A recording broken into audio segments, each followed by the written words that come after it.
Ô Marie conçue sans péché, Seigneur, montre-nous le Père, cela nous suffit. Frères et sœurs, la supplique de Philippe rejoint-elle la nôtre? Philippe est fatigué, nous aussi. Il voudrait voir Dieu, nous aussi. Qui est Dieu? Il est parmi nous, nous dit l'Écriture, et nous ne le voyons pas. Il nous parle, et nous ne l'entendons pas. Il se révèle, et nous ne le reconnaissons pas. Où est Dieu? Où est notre Dieu? Comment le reconnaître, lui que nous prions si peu, et que pourtant nous appelons à la rescousse à la moindre alerte? Dans notre recherche de Dieu, que de fois n'avons-nous pas désiré accéder à sa divinité qui s'est faite chair? Le monde serait-il un désert sur lequel Dieu n'a laissé aucune trace? Qui nous arrachera à notre condition? Croire sans voir. En faisons-nous une béatitude, comme Jésus le conseille à Thomas? Seigneur, montre-nous le Père, cela nous suffit. Frères et sœurs, dimanche prochain, il y aura 21 ans que les moines de Tibéride furent assassinés. Un prêtre parisien, connu sous le nom de curé des Loubards, le père Guy Gilbert, raconte qu'en 1992, un des moines lui offrit une jeune pousse de lierre, 3 feuilles sur une tige. La pousse n'a donné aucun signe de croissance pendant 4 ans. Puis, brusquement, en avril 1996, elle a proliféré au point d'envahir son bureau. En avril 1996, très précisément alors que les moines venaient d'être capturés pour être conduits au martyre.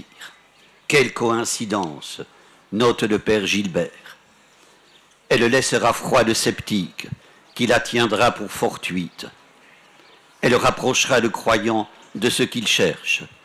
Dans le sacrifice des moines, il verra le lien avec celui de Jésus. La transcendance lui sera palpable.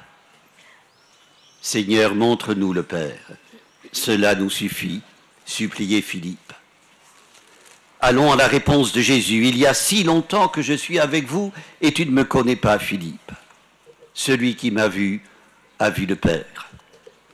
Frères et sœurs, que de gravité dans ces paroles, mais aussi que de tendresse, que de simplicité dans cet étonnant dans ces paroles, mais aussi que de tendresse. Puis des jours, des semaines, des mois, 1 an, 2, peut-être 3, le Seigneur marchait avec lui sous le soleil et dans la poussière de Palestine.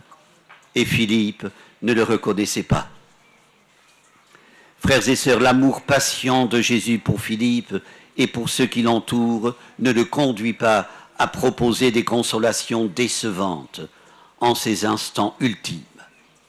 Celui qui m'a vu a vu le Père. Quel aveu testamentaire! On ne triche pas avec ce qu'on aime, moins encore à l'heure de s'en séparer. Les paroles de Jésus sont porteuses de la plus solennelle des révélations. Rien ne sépare le Père du Fils. Oui, frères et sœurs, en Jésus, la divinité se donne à voir et donc à connaître. Voilà qui nous invite à lire, à méditer les Écritures pour y découvrir l'avènement du Christ, mais aussi pour nous laisser dévisager par lui. Il est notre Seigneur. C'est par ce chemin de lecture, de prière, d'ouverture à l'autre que nous apprendrons à connaître et à reconnaître la figure et la présence de Dieu à travers Jésus. Démarche indispensable dans une époque de syncrétisme confusionnel d'où tout discernement est banni. Seigneur Jésus, louange à toi qui nous montre le Père. Donne-nous la grâce d'être en constante relation avec lui. Nous te le demandons par l'intercession de la Vierge Marie, ta mère et notre mère. Elle nous conduit à Dieu. Saint Grignon de Montfort le rappelle superbement. Vous dites Marie, elle dit Dieu.